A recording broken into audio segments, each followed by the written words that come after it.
you have given to us today to commend success in a succession manner, the issue of Boda. Mr. Speaker, in where I come from, in Nandi, there is what we call protection fee, there is what we call watching fee, there is what we call stopping fee by traffic police officers, Mr. Speaker. I want to ask our Professor Kithure Kindiki, one of the best performing cabinet secretaries of our times, and I'm happy to be alive that Professor Kithure Kindiki is the Minister of Interior, to crack on the errand police officers who are harassing and imitating borders, Mr. Speaker. Mr. Speaker, can you protect me from Senator Medhu? I know he might be on somebody's payroll, but he should allow me to make my submission, Mr. You have Speaker. 30 seconds. 30 seconds. I'm coming home, Mr. Speaker. Mr. Speaker, and you know I want to remind of the famous song of James Hill. James Hill, he sang the culture, that you have to be honest at all times. It's a reggae song, Mr. Speaker. Sung very well, and you know there's more fire. Mr. Speaker, what I wanted to say in conclusion, in that part, the border should not be harassed. Mr. Speaker, can you believe you are harassed by police? You are harassed by a multi-credit that you have taken along from. You are harassed by your wife, your girlfriend, everybody, Mr. Speaker. How can you survive as a border fellow, Mr. Speaker? Platinum credit is here to harass you. In fact, platinum credit are worse. When you are almost finishing paying for border, they cut your border disappears, Mr. Speaker. So, Mr. Speaker, our border people must be protected. I know sometimes, and I want to ask border people on a lighter note, please, as you take our daughters to school, please don't hide them for 4 days like what happened in Kitengela. We want them to be disciplined, let them do their job so that they are not due to parents. With those many remarks, Mr. Speaker, I support it. I thank you. Now, lastly, Senator Crystal Asige. Thank you very much, Speaker. I will rise in support of Senator for Kakamega's statement on border sector. Speaker, there's no doubt that the border sector in this country has and continues to contribute tremendously to our economic growth.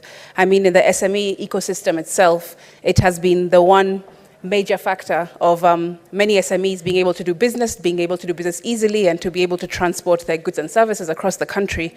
Also, Mr. Speaker, the border industry has created employment for young people, and also created employment for those who perhaps had other plans with their careers, but have found themselves needing to get creative on ways of income. Now, Mr. Speaker, it's very important, as has been said in the statement, that these border operators are protected, especially because we have also seen a surge in women border operators in the last several years. Them taking up borders, them buying them, operating them, and working, day and night as well in order to better their own lives as women border operators. So it's extremely important that they be protected by our security services.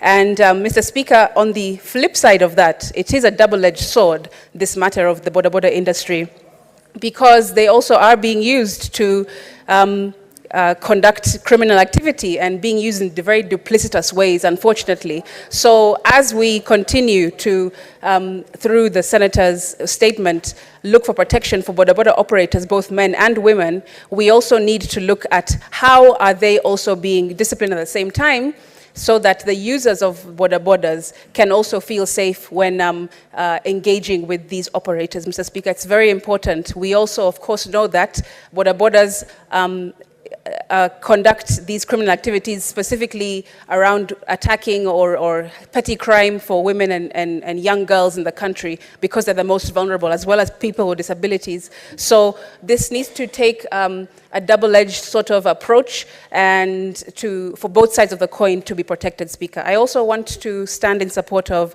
the statement by Senator for Machakos County. Mr. Speaker, wash facilities already in this country, in many parts of the country, are substandard.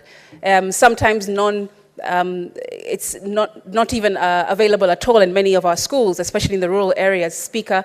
And right now, I've had many reports since the flooding has started and throughout the flooding, and even today, whereby special needs schools and schools with children with disabilities have no wash facilities because of this particular flooding that we've seen in the country. And of course, we have seen as well in special needs schools and kids and learners with disabilities who are in different institutions, learning institutions across the country, also suffer because the floods have taken all of their assistive devices. They have washed away things like laptops and assistive devices like braille machines, Mr. Speaker, braille paper. Mr. Speaker, braille paper costs about 2,000 to 4,000 shillings, while a school book can cost 20 to 50 to 100 shillings.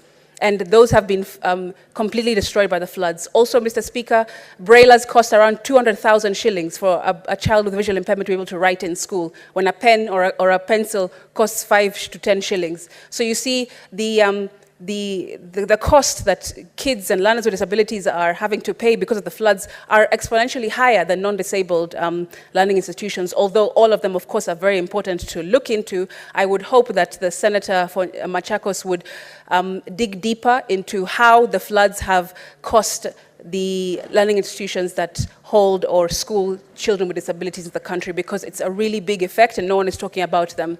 Mr. Speaker, there's no point of donor companies, partners from across the world. Even right now, there is a conference called the Inclusive Africa Conference that is talking about assistive technologies and devices for PWDs across the country. There's no point of these amazing initiatives and assistive equipment being brought to the country and being donated to our schools, like Thika School for the Blind, like Likoni School for the Blind and others, when in one foul swoop, Mr. Speaker, the flood completely destroys everything. And then schools have to start from scratch.